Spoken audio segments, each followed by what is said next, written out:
Robin, who is here, and Flash, who is down there. So, because today's a very special day, I already have my iced tea ready and my popcorn ready as well.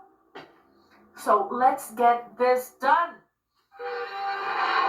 Ooh, we start with turbulence. Oh, so weird. At a risk of a few drops of cordracine. Cordracine. Are you sure you want to risk? Oh, well, that's a miraculous thing. You were about to make a medical comment, Jim?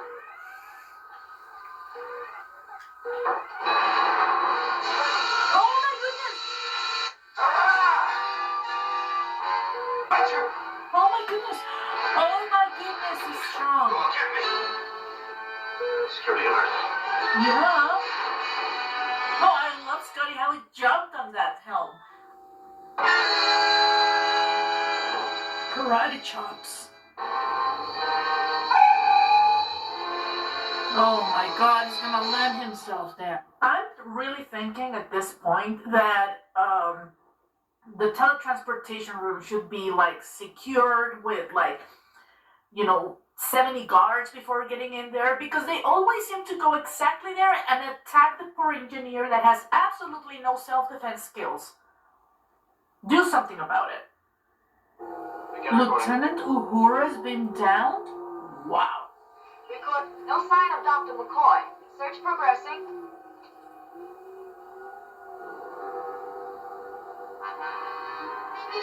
So if you call that searching...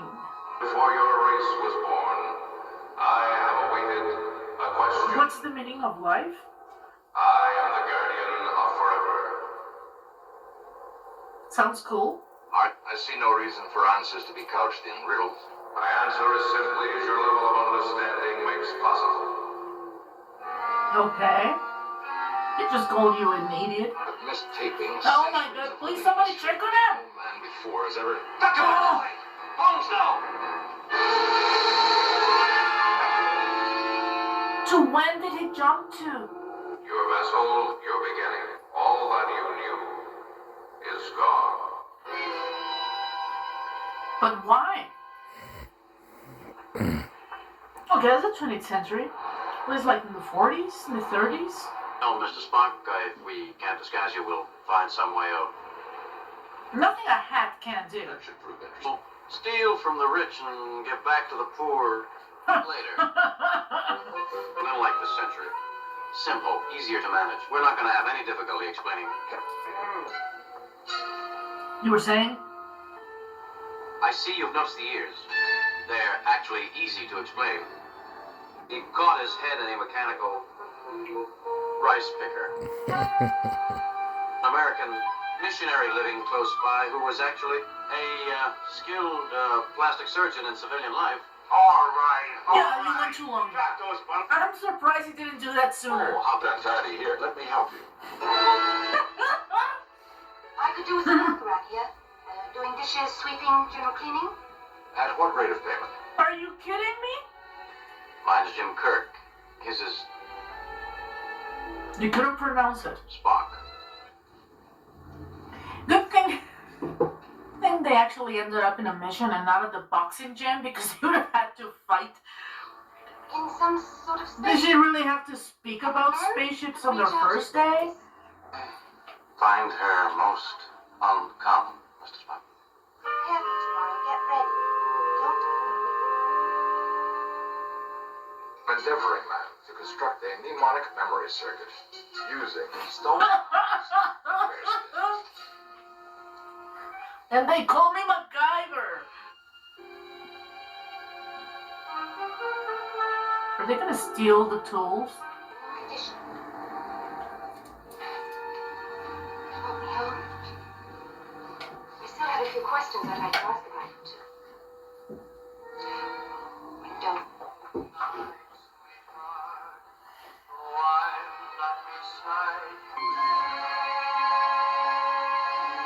No! The President and Edith Keeler conferred. Wow, she's gonna have a conference with the president? That's amazing. You killed it. How bad? Bad enough. I saw her obituary. But why? Some sort of traffic accident. But what changed? They both can. Exactly. Suppose we discover that in order to set things straight again, Edith Keeler must die. It is a possibility. Who's that? Oh. Oh, he's still insane. What planet is this? I would be just as this guy, just holding my jug of milk. What? One day they're going to take all the money that they spend now on war and death. And make them spend it on life. Hey, Phoenix. No, honey, we haven't seen that, and that's almost 90 years from you. Good cranial development. 150 years ago, How's this guy not? nobody had airplanes, let alone starships. We wanted to fly like you. You do have to go see the hospital, like right now. Listen, man, this is your kid. Are you really gonna? He did? Oh no! Oh. Is he going back to the portal? Oh, he seems a lot more calm. We won't find you there. Come on. Too late. Oh. 1 second, what? Because all this lets them develop the Oh, wait. So, because McCoy traveled back in the past, Hitler won the Second World War. What? All this because McCoy came back and somehow kept her from dying. Oh my God, she has to die. No. I'm in love with Edith Keeler. Jim, Edith Keeler must die.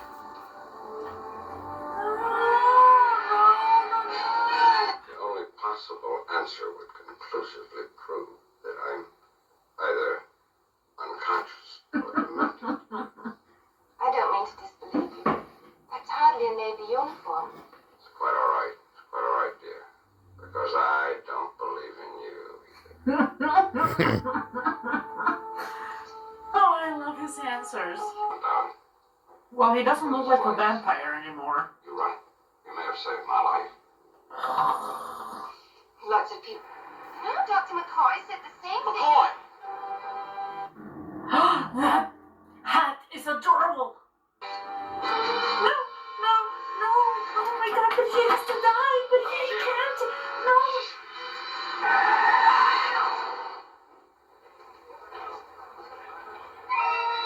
Oh my God, this is so terrible. Oh. Yes, he did. Do you know what you just did? Yes, he does. Oh my He God. knows, Doctor. Composure, girl. Come on. Captain, the Enterprise is up there. They're asking if we want to beam up. Oh, yeah. We already got back the Soul Stone from Earth. Oh my God. No. Episode. Okay. So, loved it. This is the first time that I see Kirk actually in love and not just like hanging around there. He's very serious when he says that he's in love with Edith. But of course he was in love with her. I mean, look at her. She was beautiful, good looking. She's uplifting, and you cannot expect anything less from Joan Collins. I mean, love her. I mean, the sets really are about like in the 30s, although in some cases when they are being chased by the policeman, it does look a little bit fake, but it totally drives you into this time, you know, from the 1930s. I didn't expect the story to be set on that specific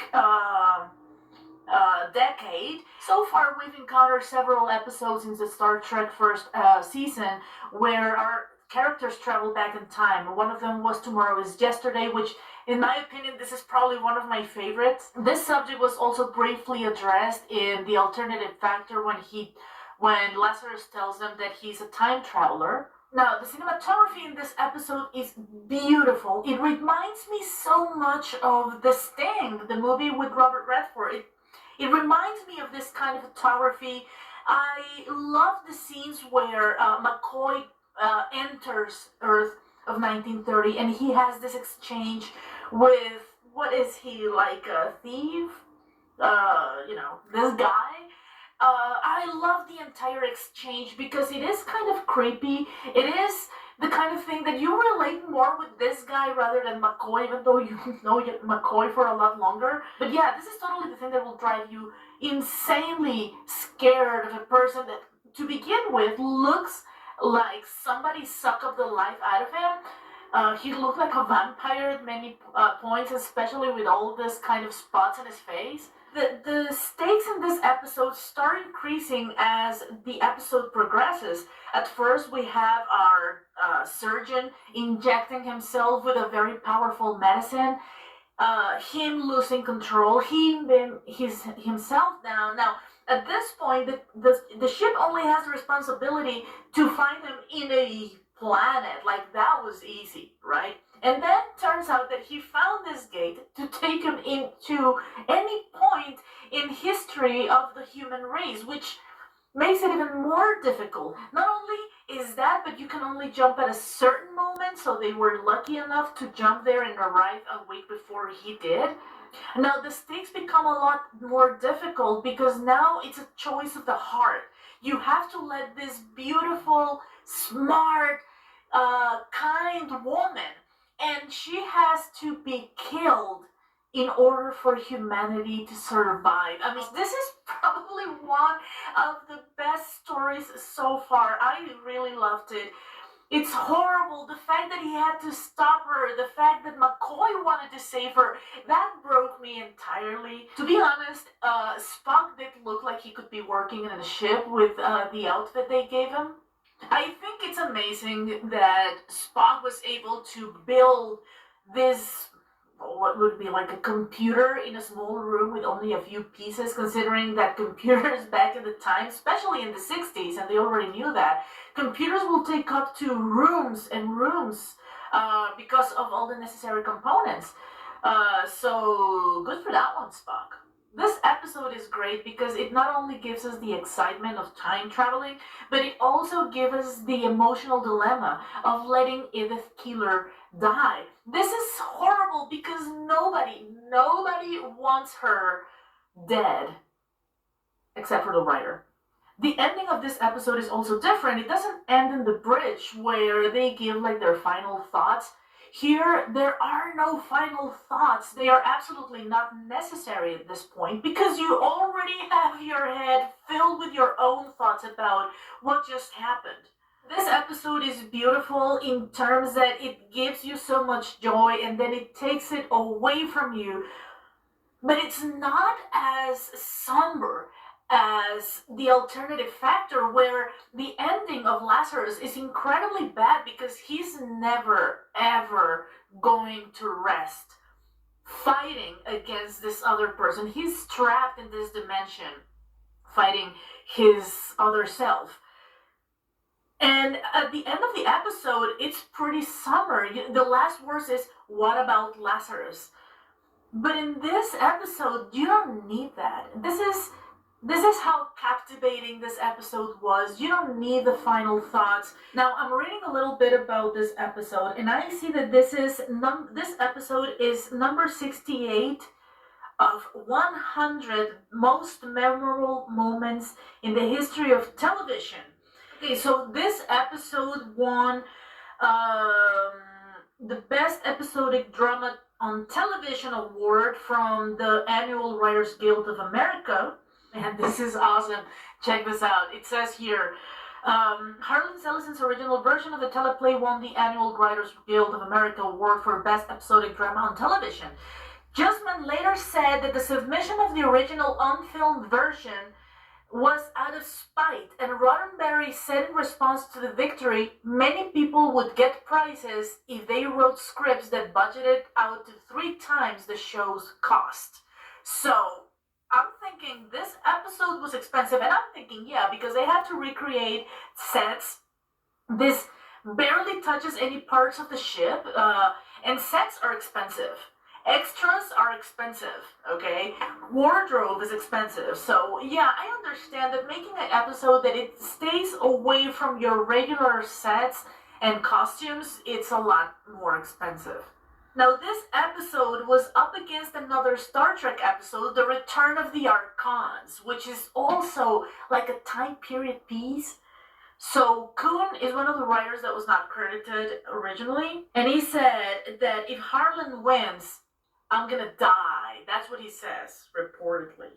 Well, Kuhn also said there are 2 scripts up tonight for the Writers Guild Award, and I wrote them both. The nerve, man.